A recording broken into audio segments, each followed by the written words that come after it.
how can we understand the fact that Africa, the cradle of humanity, and where there are so many conflicts, and which represents more than 1 billion human beings, remains excluded from the Security Council's decision-making bodies?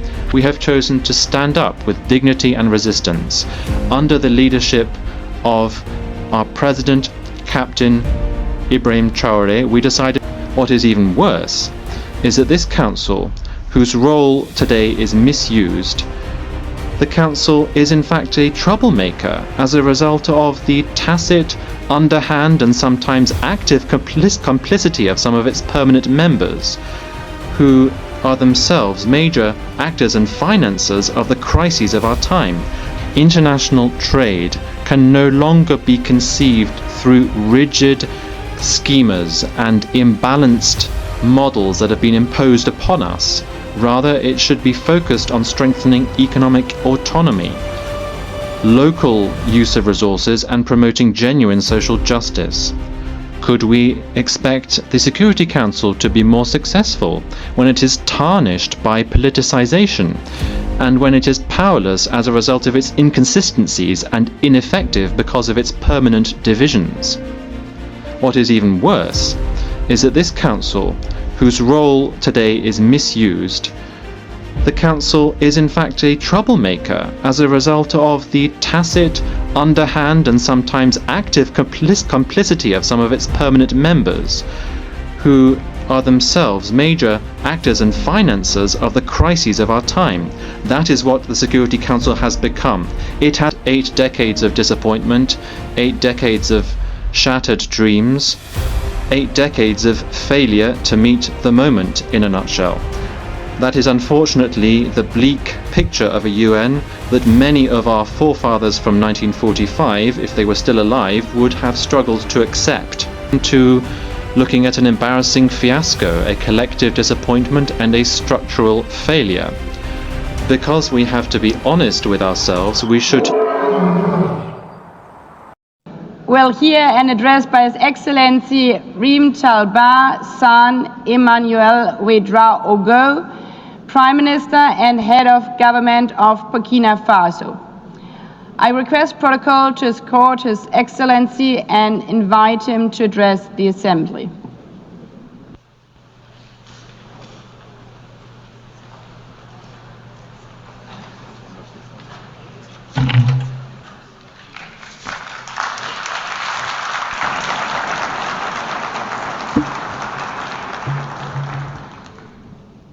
Madame la Présidente, Madam President, Secretary General of the United Nations, Heads of Delegation, distinguished delegates, ladies and gentlemen, it is my great honor and privilege to address you on behalf of President Captain Ibrahim Traoré, President of Burkina Faso, Head of State, during this session, to convey the voice of the dignified, honest people of Burkina Faso. I would therefore like to convey fraternal greetings to you, to all citizens of the world committed to peace and freedom. Madam President, on behalf of Burkina Faso, I would like warmly to congratulate you upon your election to the presidency of this, the 80th session. Your election bears witness to the trust of the international community in your leadership, your ability to listen to other views, and to dialogue.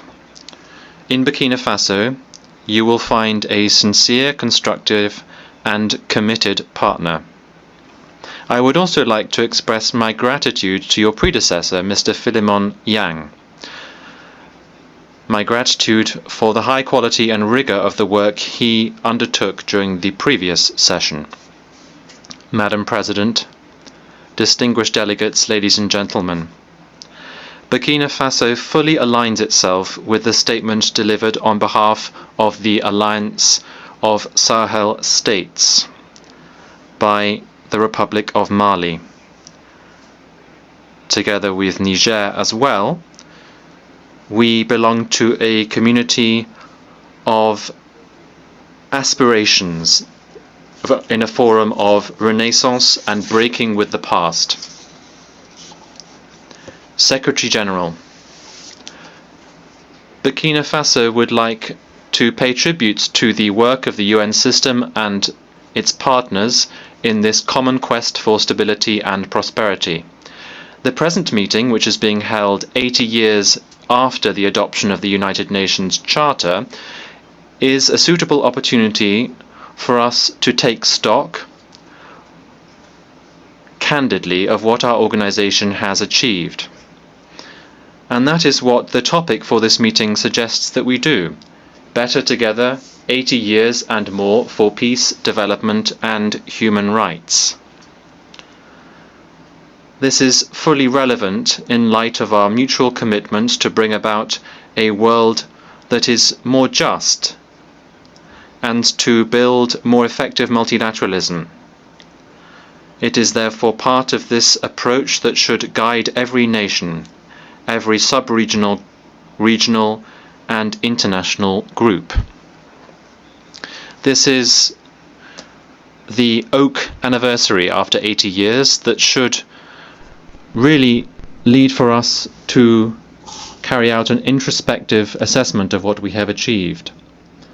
Rather than being a cause for celebration, this anniversary is in fact akin to looking at an embarrassing fiasco, a collective disappointment and a structural failure.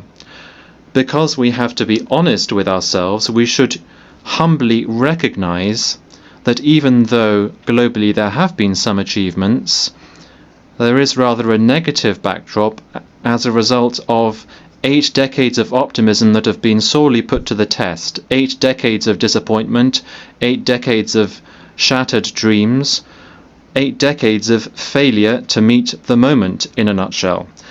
That is unfortunately the bleak picture of a UN that many of our forefathers from 1945, if they were still alive, would have struggled to accept.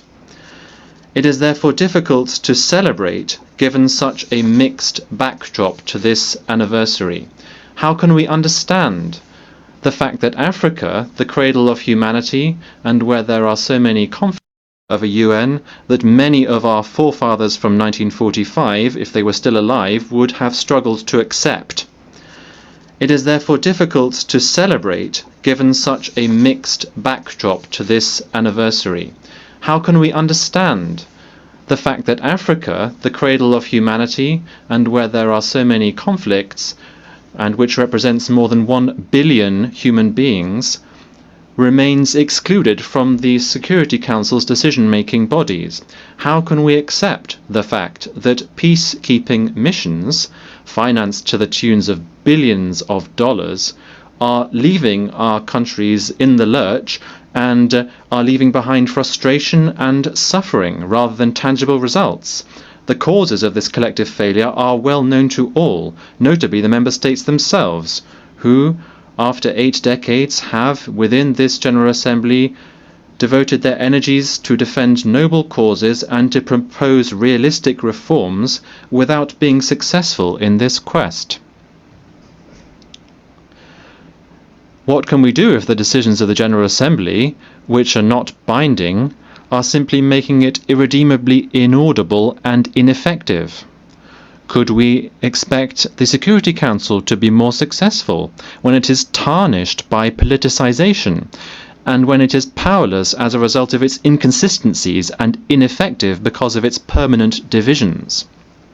What is even worse is that this Council, whose role today is misused, the Council is in fact a troublemaker as a result of the tacit, underhand and sometimes active complicity of some of its permanent members, who are themselves major actors and financiers of the crises of our time. That is what the Security Council has become.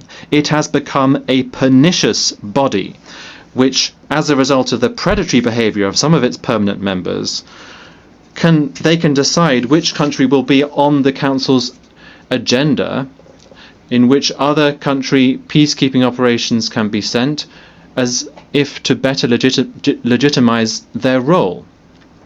We are therefore powerless in the face of the failure of initiatives which are nevertheless good ideas as a result of the rivalries between states and the unresolved crises that are so numerous, the most emblematic of which is the conflict between Israel and Palestine, which has lasted too long.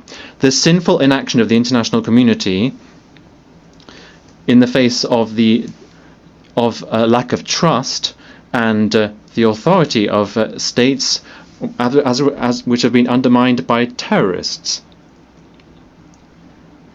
It is time for an awakening and for bold reforms, without which the Security Council will remain an anachronistic institution and will not be able to meet the moment. Ladies and gentlemen, in a world that is changing rapidly as a result of rapid digital change and the persistence of geopolitical tensions, it is critical that we reconsider our economic development strategies. International trade can no longer be conceived through rigid schemas and imbalanced models that have been imposed upon us. Rather, it should be focused on strengthening economic autonomy, local use of resources, and promoting genuine social justice. It has been recognized today that lasting prosperity involves proactive industrialization policies, maximizing the value of raw materials and creating decent jobs, notably for young people.